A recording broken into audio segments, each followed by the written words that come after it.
Hello everyone. The Great New Zealand Treaty Fraud. I'm a businessman, a treaty claimant and also an author. My books are mainly about New Zealand's early history, the events surrounding the Treaty of Waitangi and the effects that the treaty legislation has on us as a nation today. I believe that the modern interpretation of the treaty is purposely fraudulent. I think it is the source of practically all racism in New Zealand and also the driver of separatism. I believe that the corrupt and ignorant politicians from all of the major political parties are taking us backwards as a nation, willfully categorising people into groups and then appeasing these groups in an effort to win elections or simply to look good, none of which is about providing for the people. I believe the only way to save the nation from civil disobedience in the future is to politically rally against the establishment.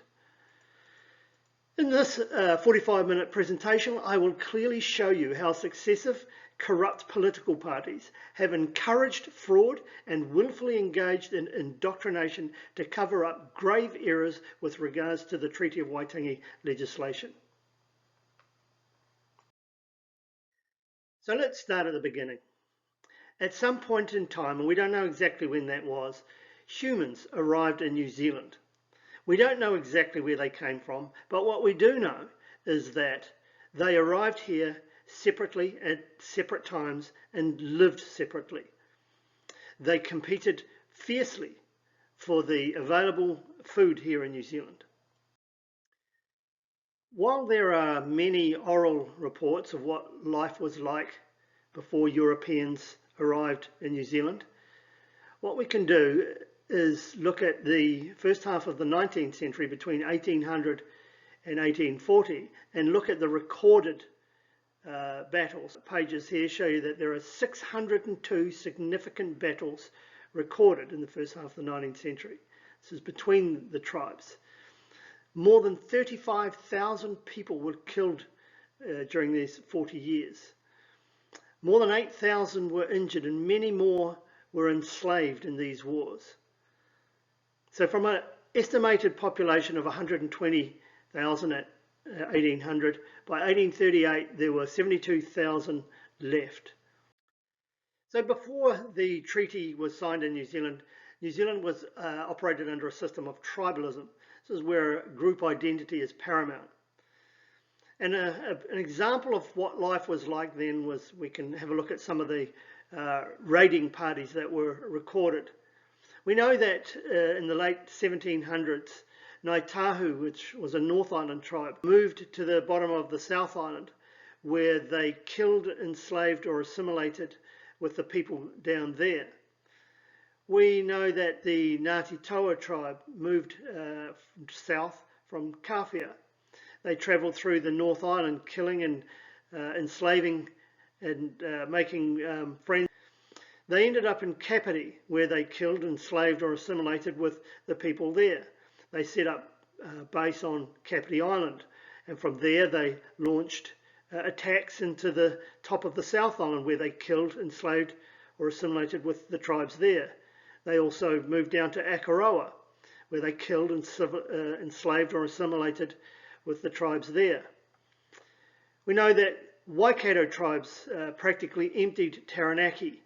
They, of the 6,000 people there, they killed 2,000, enslaved 2,000 and drove further 2,000 south. The 2,000 that they drove south were primarily Ngāti Tama and Ngāti Mutunga. They ended up in Wellington, where along with Ngāti Toa they killed the original people, the Ngāti Ira people of Wellington and Poirua. The Ngāti Tama and Ngāti Mutunga tribes made their way to the Chathams, where they exterminated the Moriori. And so this is just a small example of what was happening in New Zealand, operating under a system of tribalism with no central sovereignty. As a result of the constant deadly wars and imminent annexation by the French, in 1831, 13 Ngāpuhi chiefs asked that a letter be sent to King William asking for protection. And some outtakes from that letter. We are people without possessions. We have nothing but timber, flax, pork and potatoes. It is only thy land which is liberal towards us. We have heard that the tribe of Marion, the French, is at hand coming to take away our land. You can see that these groups in New Zealand looked at any other group, no matter who or where they were from, and they called them another tribe. Therefore we pray thee to become our friend and the guardian of these islands, lest the teasing of other tribes should come near us. So they're also worried about tribes in New Zealand. And if any of thy people should become troublesome and vicious towards us, we pray thee to be angry with them, that they be obedient. There wasn't much reaction by the British from that letter, and by 1835 the British resident stationed here, James Busby, was getting particularly worried. People like Baron Charles de Thierry had bought large tracts of land in Hokianga and was talking about creating his own sovereignty there. Unauthorised, James Busby drew up what he called the Declaration of Independence. It was his attempt to stave off the French from annexing New Zealand. Of the 600 or so different chiefs in New Zealand, he got 34 Ngāpuhi chiefs in the north where he lived. So one would have to struggle to believe that 34 chiefs in Northland could possibly claim sovereignty of the entire country. But that's what he was attempting to do. An interesting thing in that document was that Busby invented a group called the United Tribes of New Zealand.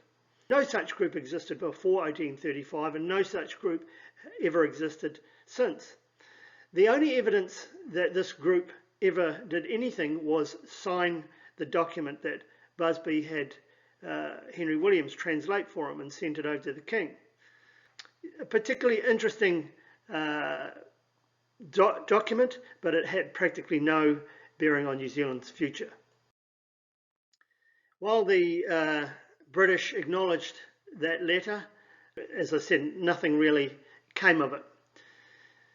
The next thing to happen, significant thing to happen in New Zealand was this copy here of the 1839 letters patent, signed by Her Majesty the Queen of England. In it she appoints William Hobson as Lieutenant Governor of New Zealand and extending the boundaries of New South Wales to include all of the islands of New Zealand. Sir George Gipps, who was the Governor of New South Wales at the time, was in fact the Governor of New Zealand in 1839, whether the people here knew it or not. Although this document is in the Archives New Zealand, for some political reason, this document is not even considered important, so many people won't even know about it. By late 1839, around 72,000 people lived in New Zealand, and they'd come here from every corner of the earth.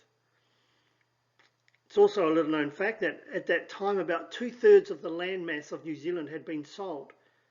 So in actual fact, New Zealanders were minor landholders in their own country. And I've got there some photos of the various different people that lived here. There was Melanesians, Micronesians, very different looking people, settlers, fair-haired people, groups of fair-haired people, and mixtures of every one of these groups.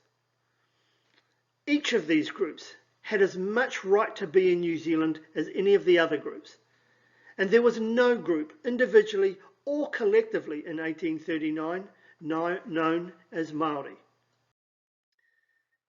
During 1839, as a result of humanitarian action by the Clapham Society, who were an anti-slavery evangelical Christian sect, who were supporting the people of New Zealand, and also that there was an opportunity for the British to expand its empire, Lord Normanby issued the instructions for a treaty. He handed them to William Hobson, who set sail for New Zealand, and on the way he picked up James Freeman, a secretary from New South Wales. As we'll discuss in a moment, it was James Busby who wrote the final draft of the treaty after meetings with people like James Clendon, Colenso, Reverend Taylor, Williams, and a number of others. So William Hobson and James Freeman arrived in New Zealand late January, and they set about preliminary drafts of the Treaty of Waitangi. And on the left there, this is some of the notes that are directly out of Archives New Zealand. This one is dated about the 1st of February. And I've highlighted there that Hobson and Freeman didn't come from New Zealand. They weren't familiar with the different groups that live here. And they were lumping the groups all together and calling them the native chiefs and tribes of New Zealand. Hobson became ill, and actually I think it's accepted that he had a stroke. So his secretary, James Freeman, continued to work on the preamble and tried to create some of the articles. And now you see on the left that the notes are in the handwriting of James Freeman. And he's also referring to the people as the chiefs and natives of New Zealand. They decided that the James Freeman attempts at drafting the treaty were too royal style and too flowery. They began to lose meaning and things weren't clear. So it was James Busby who wrote the final draft. On the screen there is the final draft, dated the correct date, the February 4th. This document was lost. Well, it had been filed on February the 5th after the reading with James Clendon's lawyer, Henry Littlewood, and it was tucked away, never to be seen again until 1989. And now we have the document in New Zealand archives. It was found 14 years after the treaty legislation was enacted. And this is something that the government are very displeased with, because reading the draft, we see what the treaty, the actual words in the treaty really were. And so for these political reasons, the government have poured scorn on this document and hidden it. It's not even in the with the treaty documents in the new building. So on the screen here are the 9 sheets of paper that contain 540 marks or signatures of the chiefs in New Zealand that signed at various places and various times. These are held in New Zealand archives. They were pulled out in 1975 so that the Treaty of Waitangi Act legislation could be written. There's something very interesting about these documents that they opened up all these years later. And I'm talking about the one there with the arrow. This is an English text document. It's in the handwriting of James Freeman.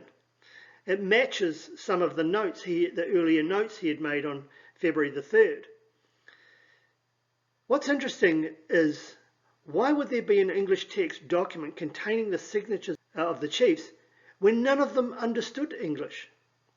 In fact, William Hobson prohibited anybody reading the text in English for that very reason. They wouldn't have understood it.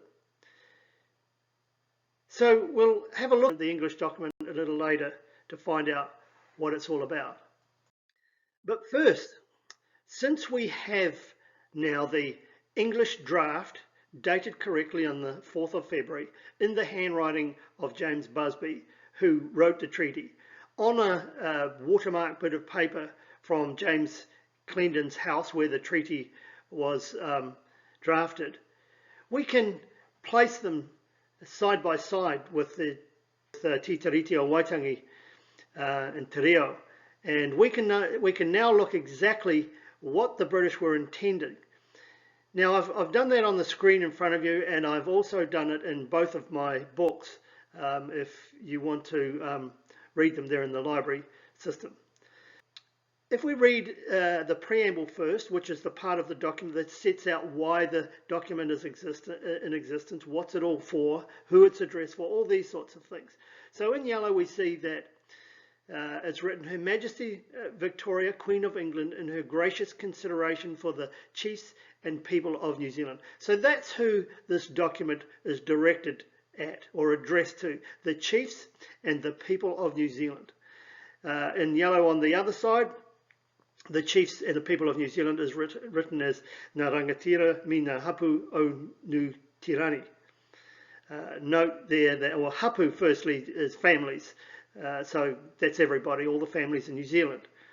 And note that New Zealand is called Nu Tirani, not Aotearoa in 1840. The next thing is, what is her consideration for the chiefs? What's this treaty for? Well, it says, and her desire to preserve them their land. Well, as I mentioned earlier, 2/3 of the land mass of New Zealand had been sold to overseas land speculators before the treaty had been signed. And also to maintain peace and order amongst them. Again, all the early history of New Zealand is really bad warfare. So that's the main parts of the preamble. Let's move forward. So let's move on to Article first on the Busby final English draft. It's written, the chiefs of the Confederation of the United Tribes. There's that group again that Busby simply made up in the Declaration of Independence.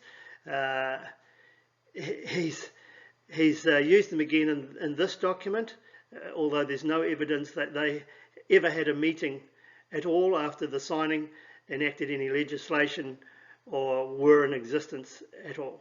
So in Busby's head and nowhere else. He goes on to say, and the other chiefs who have not joined the Confederation. So he's really talking about all the chiefs in New Zealand. Cede to the Queen of England forever the entire sovereignty of their country. And I guess some people hold on to the contentious use of the word kawanatanga in the Te Reo version. Now, I don't think that the chiefs of New Zealand didn't know that that kawanatanga was the word used for the Queen ruling over New Zealand. After all, this is how tribalism worked. I don't believe they were stupid. And besides, after the treaty and what was written in recorded meetings later on, it's quite clear they understood. So we move on to the most contentious one, I think, is the Article 2nd. And in English, on the left there, is written, the Queen of England confirms and guarantees to the chiefs and tribes and to all the people of New Zealand. And if you remember in the earlier drafts where the words all the people of New Zealand are now, it was the native tribes of New Zealand. So wherever that appeared in the earlier drafts after meetings, they changed it out and used the words to all the people of New Zealand. And all the people of New Zealand written in Te Reo is Ngā tangata katoa o nu tirani. So tangata meaning people, katoa meaning all, and of course o nu tirani is New Zealand. Now the next sentence is very interesting indeed. So what does the Queen confirm and guarantee? Well, she confirms and guarantees the possessions of their lands, dwellings, and all their property.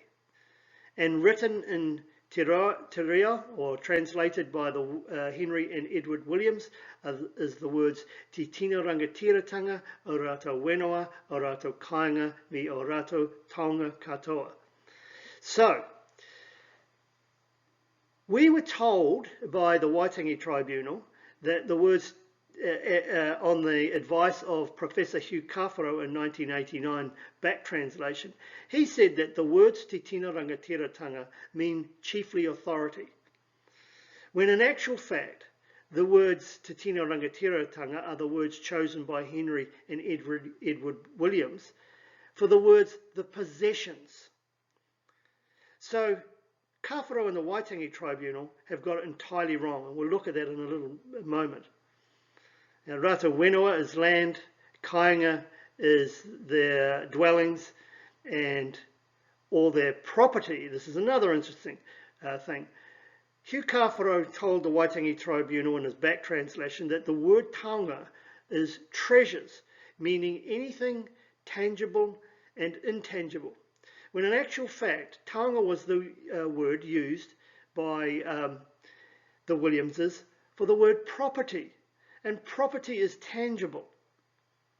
So there's some really interesting things we discover, and we understand now why the New Zealand government want to pour scorn on this document. It goes on in article, the second article, to say that the chiefs of the Confederation and other chiefs grant to the Queen the exclusive right of purchasing such land as the proprietors thereof may be disposed to sell at such prices. This is to the agreement to that they will only sell to the Queen, because they were selling it to anybody for anything.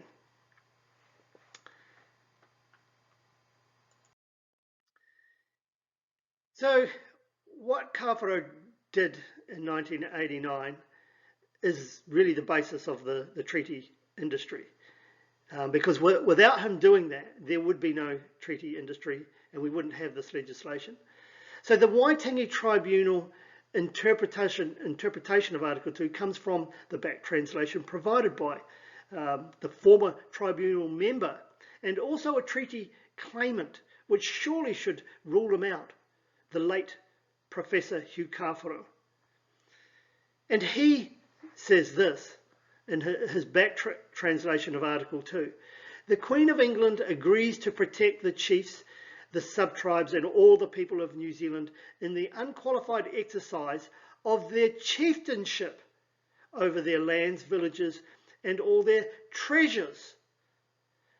Now this is entirely wrong. We've just seen that the word Te Tino Rangatiratanga is the word for possessions, not chieftainship, and the word taonga is for property, not treasures. This mistake provides the impetus for the entire treaty grievance industry, every treaty claim and the very existence of the Waitangi Tribunal. Clearly Kawharu and the Tribunal are wrong and we need to do something about this. To further confuse things, the Waitangi Tribunal also used the incorrect English text to further confuse things, which is difficult to explain, as they state on their own website that if there's any ambiguity, then the native text document must take precedence. So why do they even mention the English text treaty? There's no reason for it all. They say the Maori version of Article 2 uses the word rangatira in promising to uphold the authority, that the authority is the word, that tribes had always had over their lands and taonga. This choice of wording emphasises status and authority. No, it doesn't. They've got the word wrong. Rangatiratanga did not mean chiefly authority. It meant possessions. So they're entirely wrong there. And then they confuse it by introducing the English text, which there's no need to, but they do. They say the Queen guaranteed to Maori the undisturbed possessions of their properties, including their lands, forests and fisheries. So these words, lands, forests and fisheries, don't appear in the English draft, in Busby's English draft. However, they are on the document that they opened up with the other papers that contain signatures. And we'll find out why those words appear on there and not in the draft shortly. So I think the most important and revealing article of the treaty is the Article 3rd. This really is revealing, because if we read it through, we'll understand why. In English, it says, in return for the cessation of the sovereignty to the Queen, sovereignty still spelled incorrectly, the people of New Zealand shall be protected by the Queen of England, and the rights and privileges of British subjects will be granted to them. Now, I don't think many people understand the gravity of this, this article, because what it's saying is that they're going to leave the old ways, the old tribal hierarchies behind. They're going to move away from the system where the chief sat at the top and the serfs and slaves were beneath him. This is monumental in terms of New Zealand society. They were going to operate under a system of, a single standard of citizenship. everybody would have equal rights.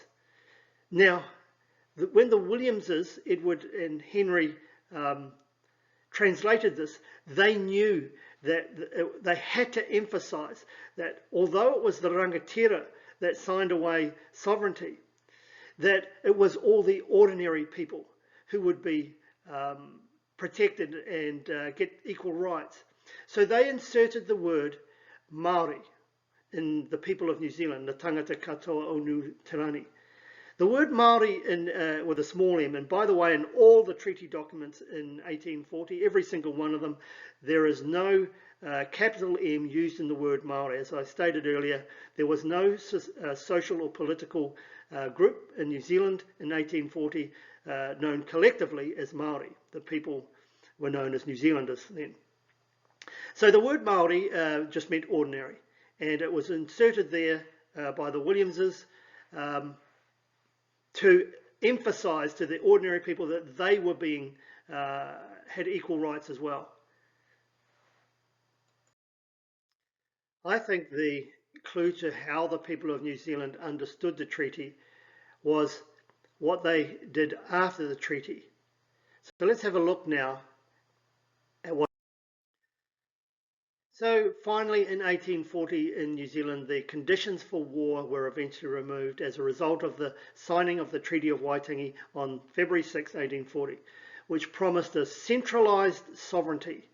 That was important to keep the sovereignty 100% in a single entity. Article 2 was the introduction of law and order. And of course, Article 3 was a single standard of citizenship. Hobson proclaimed Her Majesty's sovereignty over New Zealand on May 16, 1840.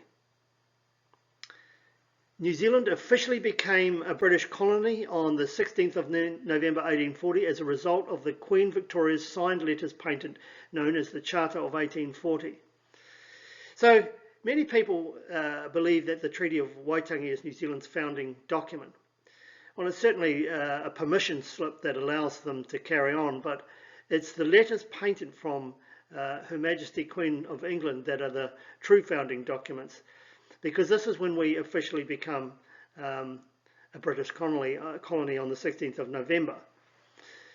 But these letters patent are not considered important, and of course the Treaty of Waitangi, the wrongly interpreted Treaty of Waitangi, is held as our national document. So for a long period of time after the signing of the treaty, it was peaceful in New Zealand, and we were going about setting up the country as a single nation of people.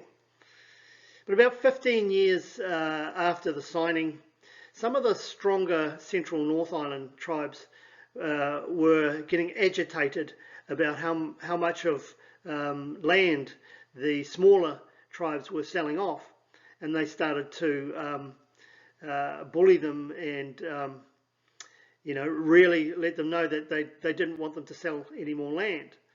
This group soon become the Kingitanga group.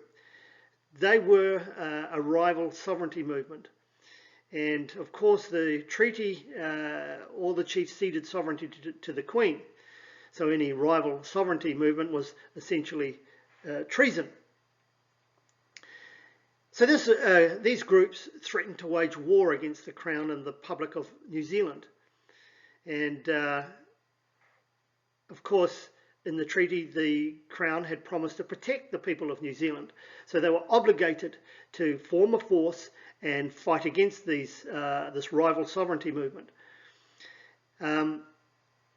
The forces was made up of British soldiers, forest rangers, and friendly anti-Kingitanga tribes.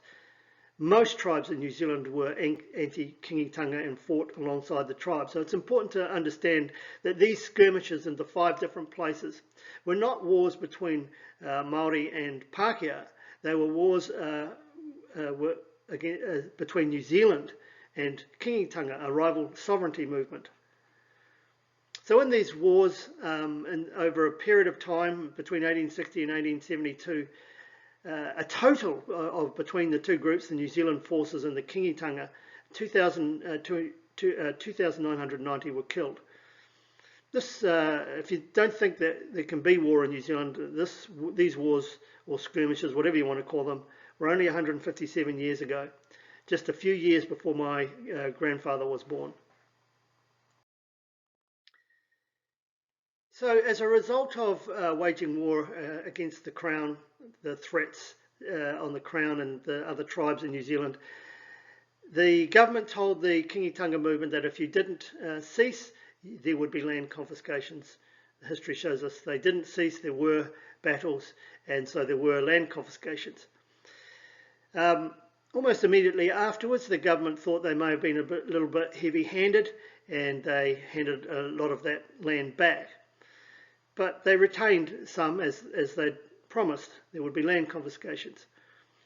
But future governments, it was always contentious, and future governments it didn't sit easy with. So as a result, in 1926, there was a Royal Commission on Māori land confiscation set up. It was concluded in 1947. It was presided over by Judge William Sim. Final settlements were agreed with every one of the tribes that had land confiscations, and New Zealand moved into the 1950s, 60s and 70s as one of the most peaceful and fairest nations on earth. This is the country that I and anybody older than me was born into and remembers clearly, I'm sure.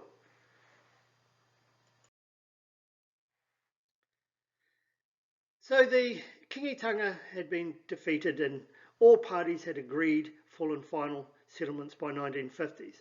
So surely the only thing we should have been doing from that moment is looking forward. And although we have this section of our society that it continues to look back, I began to wonder what really defines us as a nation.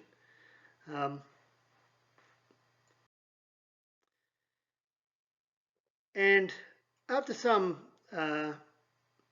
research, I thought this is what really defines New Zealand as a nation.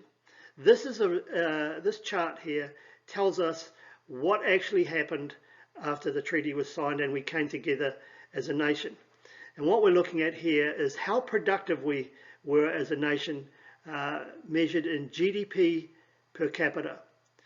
The numbers we're measuring in, you don't need to get too confused about, is international dollars. And we are looking at the periods 1840 through to 2018. We're comparing the US, Australia, and New Zealand. And if we don't focus on the numbers too much, these are the international dollar figures from 1840. There's the US, Australia, and there's New Zealand. And you can see that New Zealand was 25% of the US in terms of our productivity and nearly 30% of what the Australians were. But just 60 years after the signing of the treaty, as we came together as one, we see the American number there, we see the Australian number there, and we see the New Zealand number there. And we see that in a mere 60 years, New Zealand, in terms of our productivity, has gone on to overtake 105% of the US and Australia, 107% of Australia's. We were more productive than both the US and Australia in the year 1900. And it doesn't stop there, because by the 1950s, while America had gone on to be a superpower, so they got a pretty large number there, and there's Australia's number there, well, New Zealand, we were nearly 90% of the superpower, the US, and Australia, we were even further ahead, 114% of their GDP per capita. This is an incredible performance by us as a nation, and this is what we should be teaching our children, because at that time New Zealand was perhaps one of the most desirable places in the entire world to live, and all this was achieved operating as one nation with a single standard of citizenship. So if you ever have to wonder what would the benefits be of joining together as one nation, you can see that we overtook almost the entire world in terms of our productivity and our wonderful society. Unfortunately, though, ladies and gentlemen, as I also put the numbers for the year 2000, we're back to 57% of the US and 74% of Australia, and a couple of years ago we're going backwards at a great rate of knots. So I'll talk about our economic performance in another presentation, but I think this is important this is the story that we could be telling our children. We don't have to be telling them that colonization was bad for everybody, when quite obviously we'd moved from a genocidal society to one watching Netflix and driving Toyotas. It's pretty plain to see. So it begs a few questions at this point. Why are we now one of the most unproductive and lowest paid nations in the OECD? As I say, that's for a later presentation. So, and why is our nation caught up in eternal treaty claims when full and final settlements had been agreed by 1950? Why do we have so much racism now? And why are the Māori people being separated from the general population, and then now apparently they're a separate race? Well, quite simply, as we'll see shortly, it's political fraud. In the 1970s, New Zealand was a peaceful place.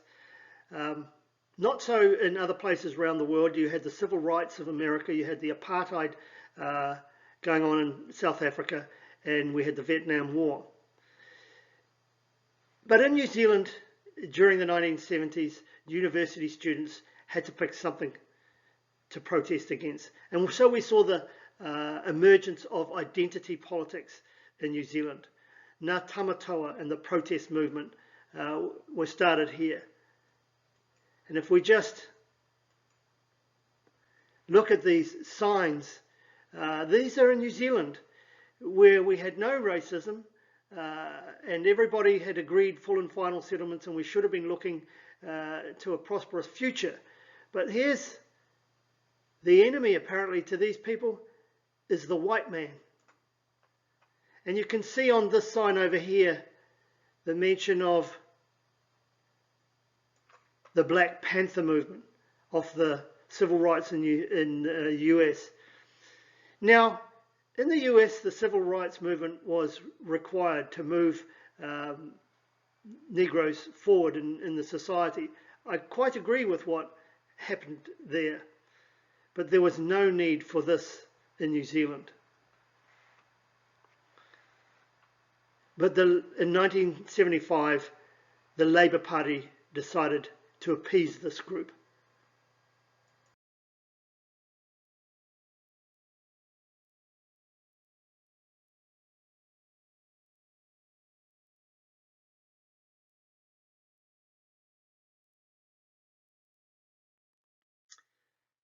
This document is addressed differently. It is directed at the chiefs and tribes, whereas the native document, it is addressed to the chiefs and families of New Zealand. It mentions in this English text forests and fisheries, whereas those words are not in the word. The te reo word for fisheries or forest is not in the native document. There's a wax seal in the top left-hand corner, as if it were affixed behind another document. There's a ruined Captain Hobson's signature. Well, we know now it was written with his left hand after he had a stroke. The date on this document is the wrong date. The date on it is the 6th of February. Now, that was the date when the treaty was signed. The English draft was completed on the 4th of February, and we see that date on the English draft that we have in Archives New Zealand, the hidden one. And it was read on the 5th of February. So this document didn't exist on either of those 2 days. It's not possible that this document is the English text treaty. The signatures of the chiefs are from the signing at Port Waikato. So what other document has signatures from the Waikato Heads treaty signing? Now we might understand what's really going on. Well, we now know that on April the 11th, 1840, Reverend Maunsell stood before 1,500 natives at Port Waikato and read Te Tiriti o Waitangi from the kawhia or printed sheet. This is the one on the left. As you can see at the bottom, there are only room for 5 signatures. This is a very small document compared to the larger official treaty documents. But Maunsell had with him a ruined James Freeman English text document. And apart from at Waitangi, no English documents were read to the natives. He simply used that document to gather the remaining 37 signatures and fixed it to the rear of the printed sheet with the red wax and sent it back with the other official documents. So this fact raises some very important questions and statements to be made as well. It is obvious that the government made a grave error in 1975 by adopting an irrelevant English text treaty with different words and meaning and used it in our legislation and now also our education. Now, they may have been ignorant in 1975, but why didn't they admit their mistake in 1992 when the discovery of the English draft was all over the New Zealand Herald? And why did treaty expert Dame Claudia Orange and others pour scorn on a document that is dated correctly, the 4th of February, on rare watermark paper from James Clenden's house where the treaty was drafted, written by James Busby, who wrote the final draft, and matches Te Tiriti perfectly, in favour of a document that has the wrong date, the wrong author, James Freeman, and completely different words and meanings? And why did the government set up a Treaty to You roadshow and take it to every centre in the country in an effort to indoctrinate the children, stating that the English text treaty that they have is the correct treaty when there was no English text treaty at all? And here are those Herald reports from 1992. And there's what the Treaty to You roadshow looked like. Running our children on buses into this roadshow, indoctrinating them with completely the wrong information. And they're still doing it. Some further questions. Why is our education system becoming ever increasingly treaty-based, and the information they're giving our children is entirely false? Why, when anybody challenges this false and racist ideological claptrap, do they get called a racist? Quite simply, it's deception, it's fraud, and not just any, it's state sanctioned. So we can have a closer look at this fraud if we look at the legislation, the Treaty of Waitangi Act 1975. And if we look at first the preamble, which is the part of the document, just as in the treaty, it's the part of the document that tells us who is this document addressed to, why do we have it, etc. It states in the very first line, whereas on 6th of February 1840, a treaty was entered into at Waitangi between Her Late Majesty Queen Victoria and the Māori people of New Zealand. Well, as we now know, there was no social or political group or race known as Māori in 1840, and so Māori are not even mentioned in Te Tiriti o Waitangi. The treaty is addressed clearly to all the people of New Zealand. So that first line in the legislation is completely false. If we look later in the legislation, it states that Māori, with a capital N, means a person of the Māori, capital M, race of New Zealand, and includes any descendant of such a person. So humans cannot be neatly categorised into separate races, and there's never been a separate race of humans that were Maori. We saw some of the photographs at the beginning of the presentation of the different types of people who lived here, how different they looked, how many of them acted very differently as well. They lived in different parts of the country separately. So this is simply racist legislation, and as I said, I believe it's the source of all racism in New Zealand. And if we move now to the second sentence in the preamble of the Treaty of Waitangi Act 1975, it states, "And whereas the text of the treaty in the English language differs from the text of the treaty in the Maori language," this is a completely dishonest fabrication, and the government continued to lie to everyone, including all of the school children in New Zealand. There was never any English text treaty, and as such, it was never read to anybody who subsequently signed it. As we know now, the page that was in the along with the other 9 treaty documents was affixed to the back of the kawhia printed sheet and contained the signatures from those who signed at Port Waikato. And now to the last sentence in the preamble of the Treaty of Waitangi Act 1975. It's written, "And whereas it is desirable that a tribunal be established to make recommendations on claims relating to the practical application of the principles of the treaty, and for that purpose to determine its meaning and effect, and whether certain matters are inconsistent with those principles." As can be seen by reading the English draft, which we've been through, there are no principles in the treaty. And when you read the treaty, you can see that, if you read the English draft, you can see that the only breach of the treaty that successive Labour and national governments have made is removing the equal rights or the single standard of citizenship that they promised us in Article 3.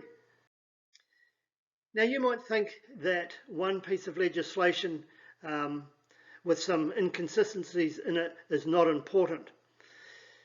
But if we move forward to today, and what is happening in New Zealand with the continuing separation of Māori from the general population, and the propensity for almost any activity that we undertake in New Zealand, Māori are separated out and then advise us what we can and can't do in terms of not breaching the principles of the Treaty of Waitangi. So here is a bill as simple as the Water Services Regulating Bill. It's a very simple thing about the quality of our drinking water. But within this legislation, and increasingly every other part of our legislation, we find that if we do a Control F and search for the word Māori, it's all over this document. For the quality of our drinking water.